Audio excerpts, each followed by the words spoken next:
Here it is, the new Volkswagen Golf, one of the most consistently popular cars around since its launch back in 1974. We've seen the car in the metal and sat in it, and in this video we're going to tell you everything you need to know. Before we start, make sure you're subscribed to our channel, and if you want to get a great deal and save more than £2,000 on the outgoing Volkswagen Golf, then head over to whatcar.com. Well, the styling might not seem that new to you. When a car with such a long history has been so popular for so long, it's always a dangerous move to stray too far from the winning formula. So you can see the new Golf undeniably looks like a Golf. On the outside, the new car has sharper creases and a slightly lower roofline than its predecessor, along with noticeably slimmer headlights. But it's still instantly recognisable as a Golf, even if you're not standing at the back, where the model's name is now spelt out across the tailgate. And you may also notice a very slightly different VW logo as well. The new Golf will actually be the second model to wear Volkswagen's subtly modernised logo, after the facelifted Up city car. It's a similar story under the skin, where Volkswagen has mostly opted to develop the existing mechanicals rather than start from scratch. The engineers involved say considerable time was spent on the steering in an effort to provide greater responsiveness and feedback. But the biggest news is that the petrol models are now available with a 48-volt mild hybrid system. That means energy that would normally be lost under braking is captured and sent to be stored in a battery. It's then redeployed to improve performance and efficiency by aiding the engine when you pull away and letting it switch off altogether when you're coasting. The range will include a 1-litre turbo petrol that produces 109 brake horsepower, as well as a 129 and 148 brake horsepower 1.5-litre turbo. All three are available with or without the mild hybrid tech. If you do go for one with the 48-volt system, the 6-speed manual gearbox is replaced by a 7-speed dual-clutch automatic because this further aids efficiency. But those who do lots of miles might also want to consider the 114 brake horsepower and 148 brake horsepower diesels. Volkswagen predicts a decrease of around 10 grams per kilometre in CO2 emissions from today's 2-litre engine. However, the cleanest and most frugal of all, well, at least if you charge it regularly and do mostly short trips, will be the GTE plug-in hybrid, which has an electric motor as well as a 1.4-litre engine and should therefore be able to travel for around 35 miles before it needs to burn any petrol.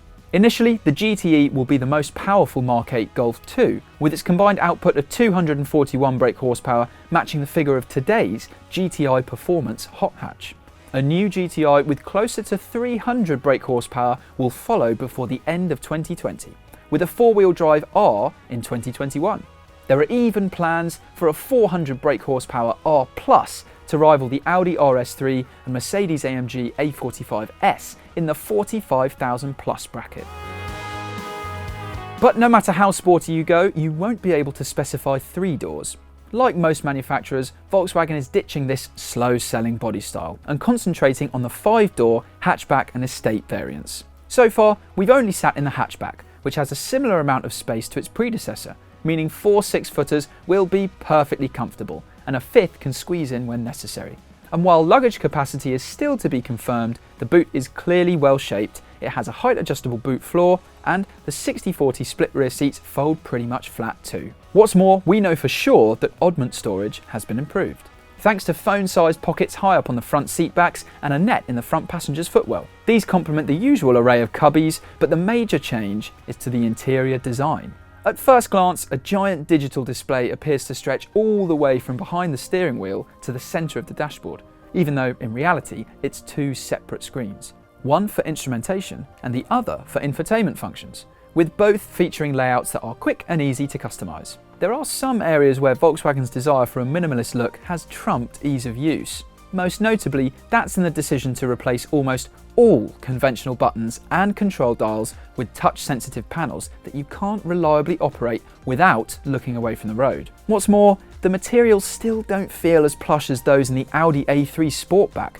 which is now 7 years old. Still, there's no denying that the interior feels much more modern than what went before. And ease of use is helped by logical on-screen menus with large icons and a voice control system that recognises natural speech instead of making you remember specific commands.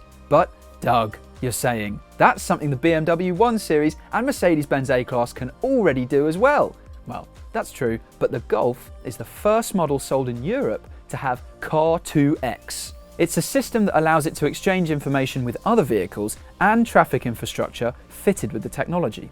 The aim is to cut the number of accidents by alerting drivers to a wide range of hazards within an 800-metre radius. That includes broken down vehicles, traffic jams, roadworks, and even other cars braking heavily. In such circumstances, Car2X can trigger the Golf's brake lights before you even press the pedal, so as to give cars behind more time to react and stop. You also receive information about the distance and direction of approaching ambulances, fire engines and police cars to reduce the risk of accidents caused by them running red lights. Separately, automatic emergency braking is fitted to intervene if it looks like you're going to collide with a pedestrian, cyclist or another vehicle when negotiating busy city streets. And for the first time in a Volkswagen, there's a system that can stop you from turning into the path of another vehicle when exiting junctions. So, the 8th generation Golf is anything but a nostalgic throwback. Will it head straight to the top of the family car class? We'll have to drive it first, and make sure you're subscribed to our channel to be the first to see our review of the Golf when we do get a chance to get behind the wheel. It's not going to be an easy task for it to be named the best family car though. These are the rivals it has to beat. Sure, the low-speed ride is firm, but the 1 Series feels just as well built as the Golf inside, and handles well, so it's certainly worthy of your consideration in this class. Roomy in the back, truly entertaining to drive, while offering a ride that is surprisingly supple. It's just a shame that the Focus's interior feels so cheap. This certainly has more wow factor than the Golf and every other rival inside, and it strikes a fine balance between comfort and control on the road. It's not the quietest though. The most practical vehicle in the family car class by a mile. Plus it's well equipped and most versions are cheap to buy and run, but it is due to be replaced next year. So that's everything you need to know about the new Golf. If you want to get a brilliant deal on the current Golf or any other new car, go to whatcar.com. And if you've enjoyed this video, give it a like. If you've got any questions about the car, comment below. And make sure you're subscribed because we have loads of videos coming out every week.